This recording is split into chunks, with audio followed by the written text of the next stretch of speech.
Yes, I'm going to be speaking about our Heritage Centre, so speaking about digital humanities, which I'm taking to mean the innovative use of technology in arts and humanities subjects, much as Simon Tanner defined it this morning, and the way that our academics at DMU have helped us to create interesting and innovative content for our small museum space.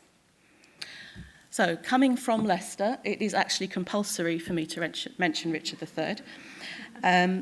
But in all seriousness, the discovery of Richard III was a fantastic thing for heritage sector in Leicester generally, particularly anyone who had anything medieval. It generated a real buzz. So de Montfort was approached by the City Council to be part of a Richard III walking trail.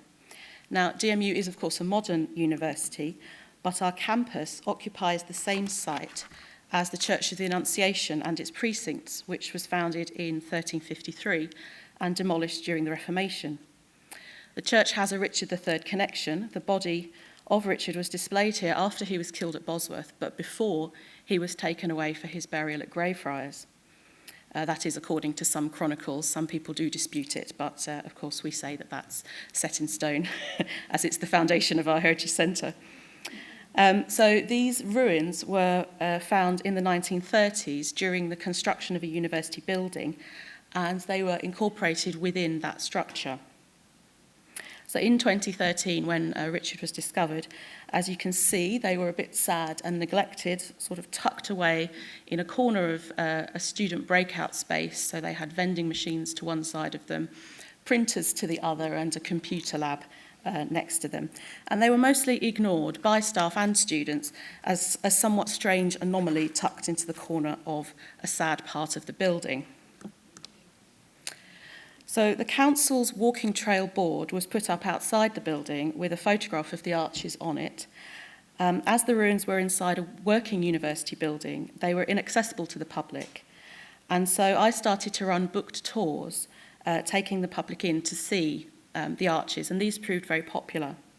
So building on this interest, we put forward a business case to the university to create a better interpretative display, ideally as part of a museum space. I advocated strongly that this should include information about the history of DMU as well as about its medieval predecessor on the site. And we proposed creating a separate entry point so that the public could access the arches without disturbing the rest of the building and overcoming security issues around public wandering around a university space. So from the very beginning, an important part of this business case was student involvement. DMU places emphasis on giving students the opportunity to work on real projects that will strengthen their CVs and improve their employability.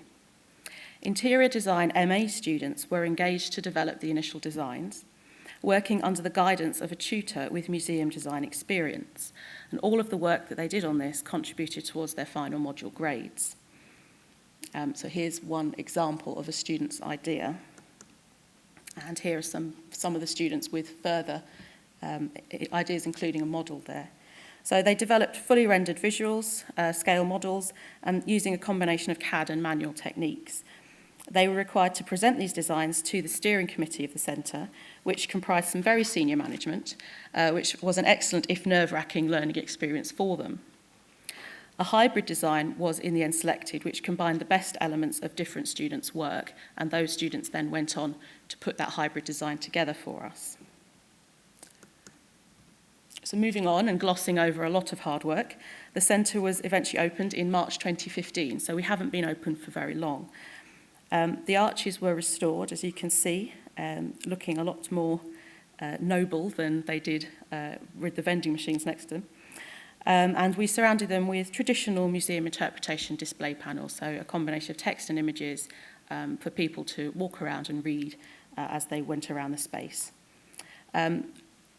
The space included two other galleries, one that showcases contemporary student work and another one that goes into detail about aspects of de Montfort's history, while the corridor leading down to the centre features a timeline of university history. You can see the timeline corridor there with the arches that sort of draw our visitors down the corridor and into the gallery space. So once construction was complete, we could turn our attention to developing partnerships across the university. We knew DMU had academic expertise which could help us to generate exciting interpretation while continuing our mission of student involvement. We want the Heritage Centre to be a teaching space as well as a learning space, integrated into the life of the university rather than some curious add-on that staff and students do not feel engaged with. We consider it a strength that we can provide a space for collaboration and cross-faculty interdisciplinary working. And this is something that's come up quite a lot today, so I'm pleased I put that sentence in. We can also act as a showcase and public engagement area for academics to demonstrate their research to the wider public through exhibitions and associated talks and events, which, as we've heard more about today, is an important part of the Research Excellence Framework. So we want to use our public engagement skills as museum and archive professionals to assist our academics and work together with them to meet agendas that match up on both sides. So I'll talk a bit about some of the projects we have ongoing that intend to meet these goals. So just before that, it's worth noting that use of the digital is a subject well explored at DMU, both in technology, arts and humanities.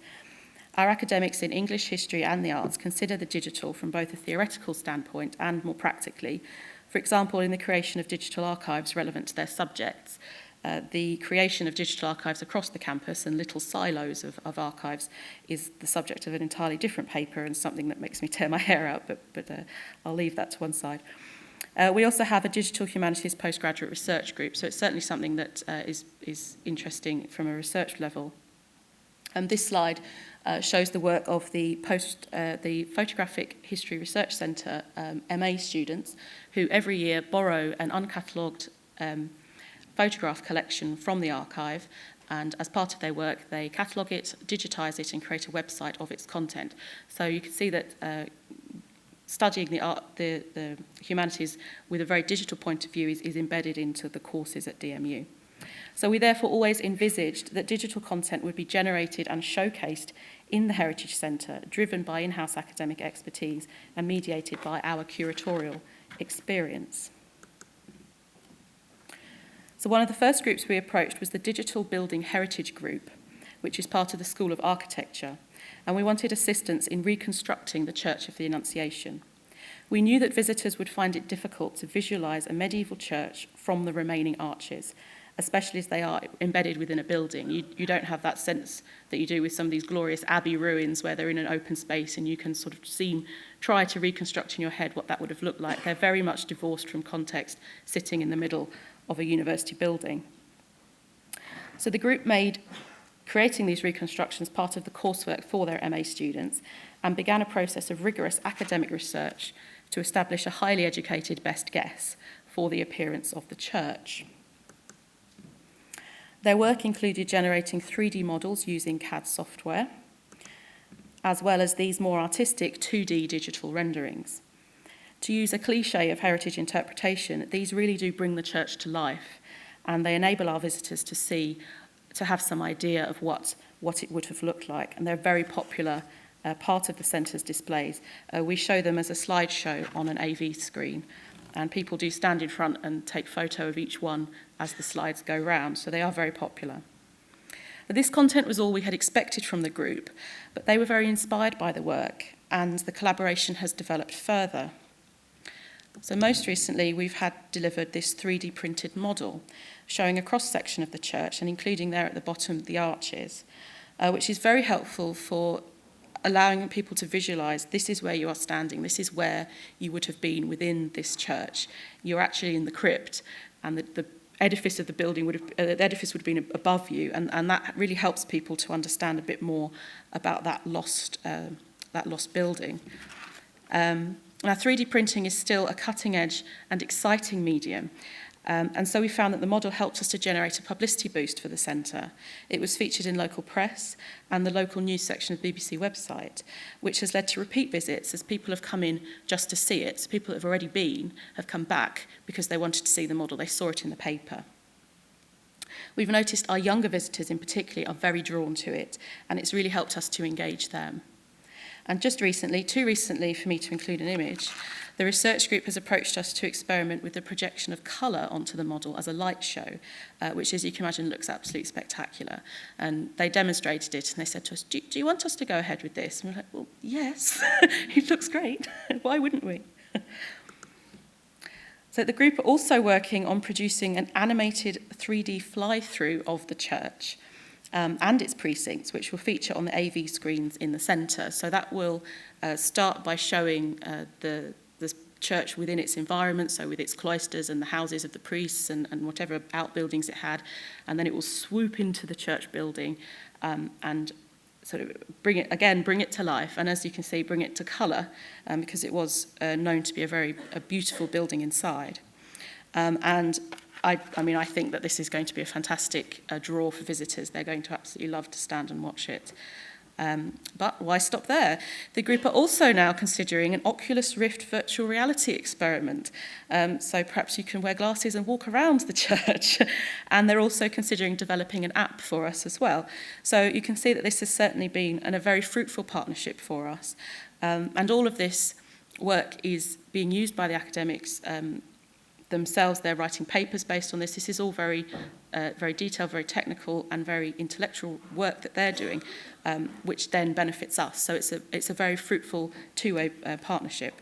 And they've also now made suggestions that we can develop exhibitions together that showcase their work on other local buildings as well. So moving on to a different project, we have a student on the Design, Management and Entrepreneurship MA course who's currently studying eye tracking technology and its potential for museums and galleries as well as retail. And she's used the Heritage Centre to test her technology on new visitors and as demonstration space for showing the capabilities of the technology to interior design staff and students. So here we see a member of interior design staff wearing the glasses on his first visit to the centre, and the movements of his eyes are being recorded, so we can see exactly what's drawing his attention, what he's reading, where he's lingering, and what he's completely ignoring. And here is the student with her tablet, and she has a live video stream of his movements that she's recording on her tablet. So as he's walking around, we can follow his progress on her device there. So this obviously allows us to analyse what displays are popular, what's being ignored, and allows us to see that people seem to remember most of all pattern and bright colours, which then helps us to consider effective design in our next exhibitions. And the student also plans to develop a way of tracking the movement of people around the gallery and mapping that for us on a floor plan, which then allows us to examine gallery flow and movement and the way that visitors are engaging with the space. Is there one thing that they make a beeline for? Is there one corner that they never look at? And so on. So then that enables us to adjust our design accordingly. And for her part, it's very beneficial to have a museum space on campus where she is welcome to test her theories, to conduct her experiments, and work through her technologies. So another project which we are currently developing is the creation of a holographic artwork. Now this will commemorate the connection of the church to Richard III, and the aim is to suspend the hologram over the arches, so that as visitors walk into the space, they'll be drawn towards this shimmering flash of colour hanging in the air, and that will reveal itself as they move around. So it will be a very dynamic and interactive display. And this started out as an idea that it would be a historical interpretation, but of course when Richard was displayed in the Church of the Annunciation, he was not in a good shape. He had just been killed in battle and then was subsequently mutilated post-mortem. So we suggested that perhaps people wouldn't want to come and see a holographic representation of a mutilated corpse, nor would I want to sit in the Heritage Centre with a mutilated representation of a corpse. So we've managed to have that turned into an artistic commemoration that will very sensitively show Richard, perhaps in the form of an effigy, restoring him to his dignity as king or something like that. We've actually asked students to come up with the design.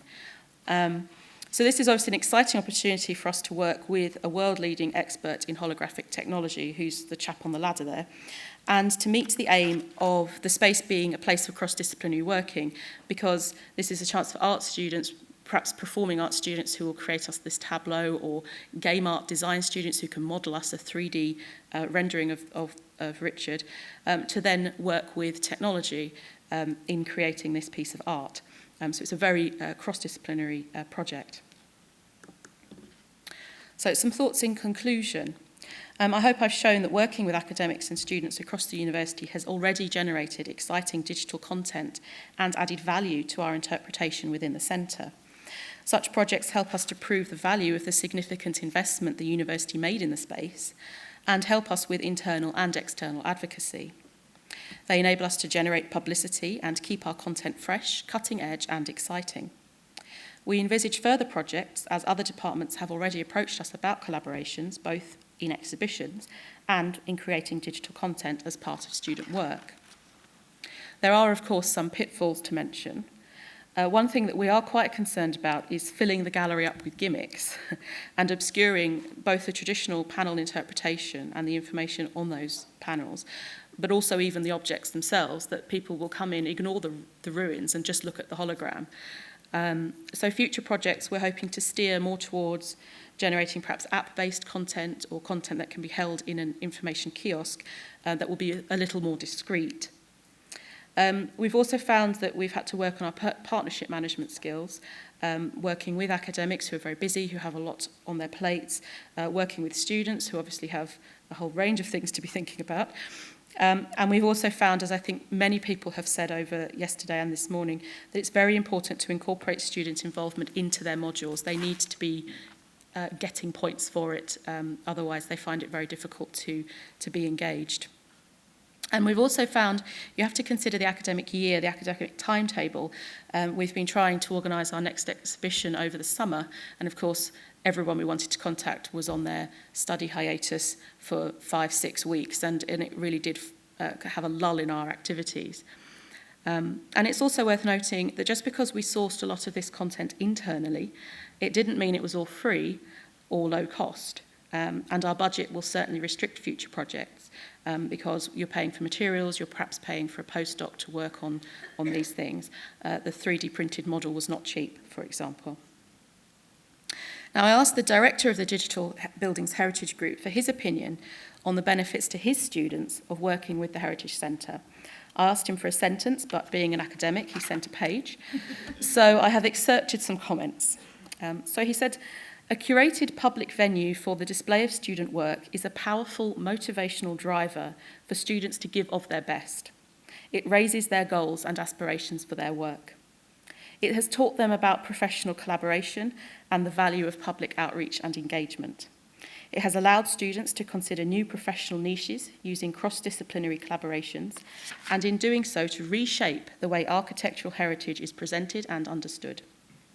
The Heritage Centre is an important catalyst for the first stages of these emerging social, technical and professional innovations." So I'm quite happy with that. The Heritage Centre started as being a couple of display boards in the corner of the room where the arches were, and now we've become an important catalyst for new technical innovations, which I'm very proud of. So if you want to follow more of our projects as they come to completion, the hologram we hope to have ready in March next year. I've put here a link to our blog, the Heritage Centre's website, and you can also follow me and my colleague Elizabeth on Twitter. We tweet quite actively. Thank you very much.